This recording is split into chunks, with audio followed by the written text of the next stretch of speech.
दोस्तों, आज की कहानी है पाप और पुण्य नैतिक कहानी। किसी एक गांव में रमन नाम का एक चोर रहा करता था।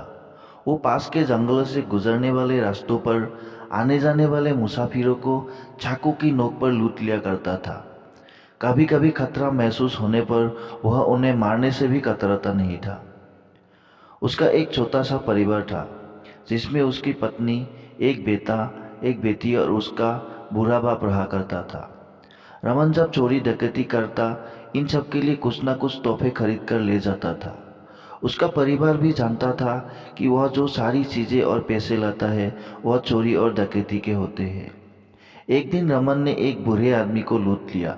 वह बुरा आदमी रमन के आगे बहुत गिड़गिड़ाया या उसने रमन से कहा कि यह पैसे वह उसकी बेटी की शादी के लिए दूसरे गांव से उधार लाया है। कृपया करके वह इन्हें ना लूटे, वरना वह अपनी बेटी की शादी नहीं करा पाएगा। लेकिन रमन को इस बात से कोई फर्क नहीं पड़ता था। इसलिए रमन ने उस बुरे आदमी को धक्का मार दिया और उसका सारा पैसा छीन कर अपने घर लौट लाया। घर पहुंचने पर रमन के पिता ने उसे पूछा कि आज कहाँ से आ रहे हो। तब रमन ने उन्हें बताया कि आज उसने एक बुरे आदमी के पैसे लूटे हैं, जो अपनी बेटी की शादी के लिए पैसे उधार लेकर अपने घर जा रहा था। रमन के पिता ने उसे कहा कि तुम्हें ऐसा नहीं करना चाहिए था। ऐसा करने से तुम्हें बहुत पाप लगेगा।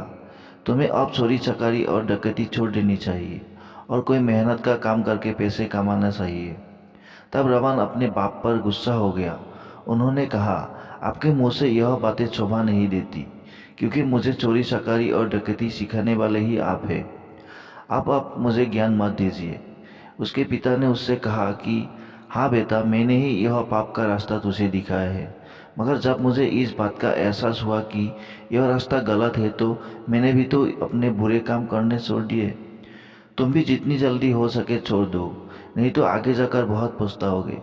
लेकिन रमन ने उनकी एक न सुनी और अपना बुरा काम करना जारी रखा। कुछ दिनों बाद रमन फिर से चोरी डकैती करने के लिए जंगल के आने जाने वाले रास्तों पर छिपकर बैठ गया। वहां पर एक जोड़ा नया नया शादी करके आ रहा था।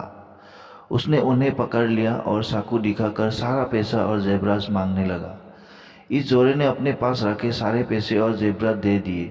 मगर जब दुल्हन ने अपना मंगलसूत्र देने से मना किया, तब रमन को उन पर गुस्सा आ गया और उसने दूल्हे को मार दिया।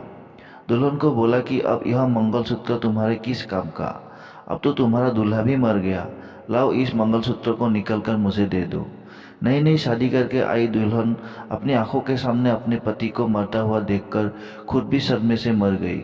यह सब घटना जब हो रही थी, तब पास के पेड़ के नीचे बैठा साधु ये सब देख रहा था। साधु ने रमन को अपने पास बुलाया और उससे कहा कि तुम्हें इतना मूल्यवान मनुष्य जीवन मिला है और तुम इसे इतना भयंकर पाप करके व्यर्थ कर रहे हो। तुम एक ईमानदारी भरा जीवन क्यों नहीं जीते? तब रमन ने उसे कहा, यह मैं अपने लिए नहीं करता, मैं अपने परिवार के लिए करता हूँ। मैं जो लूटपाट करता हूँ, उससे जो मुझे पैसे मिलते हैं, वह मेरा सारा अपने परिवार के ऊपर खर्च कर देता हूँ।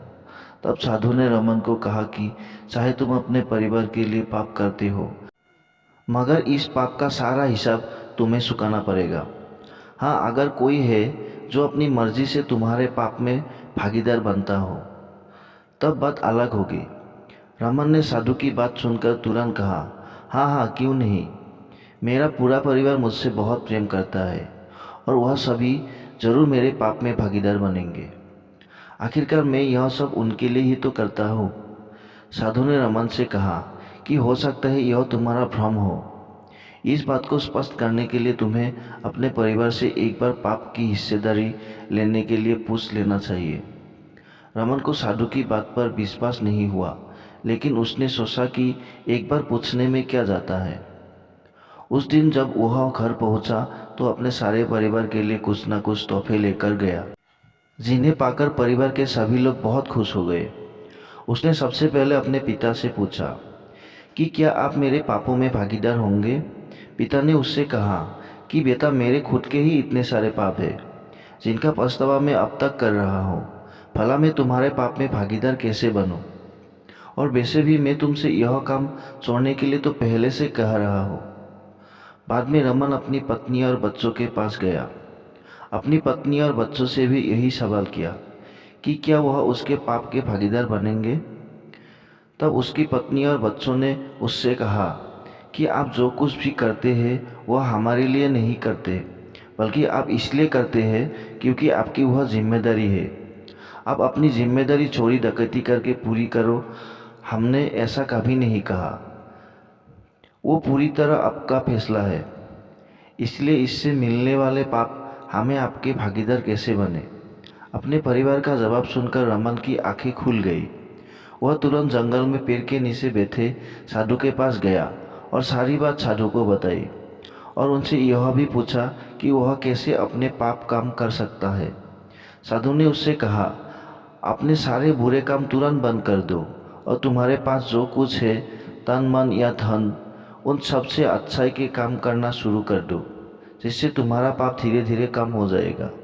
उस दिन से ही रमन ने सारे बुरे काम बंद कर दिए और अच्छाई के काम में लग गया। कहानी का नैतिक पाठ। दोस्तों, कहीं आप लोग भी अपनी जिम्मेदारियों को पूरा करने के लिए कुछ ऐसे काम तो नहीं कर रहे हो जिनकी वजह से आपकी पाप की गठरी भी भारी होती जा रही हो। याद रखिए, आप जो भी काम करते हो उससे मिलने वाला पाप आप चाहकर भी किसी के साथ नहीं बांट सकते। इसलिए रुकिए, सोचिए, समझिए और अपने कर्मों को उसी हिसाब से कीजिए। दोस्तों, कहानी अच्छी लगी तो वीडियो को एक लाइक, शेयर और चैनल को सब्सक्राइब जरूर कर देना। वीडियो को देखने के लिए आपको बहुत बहुत धन्यवाद।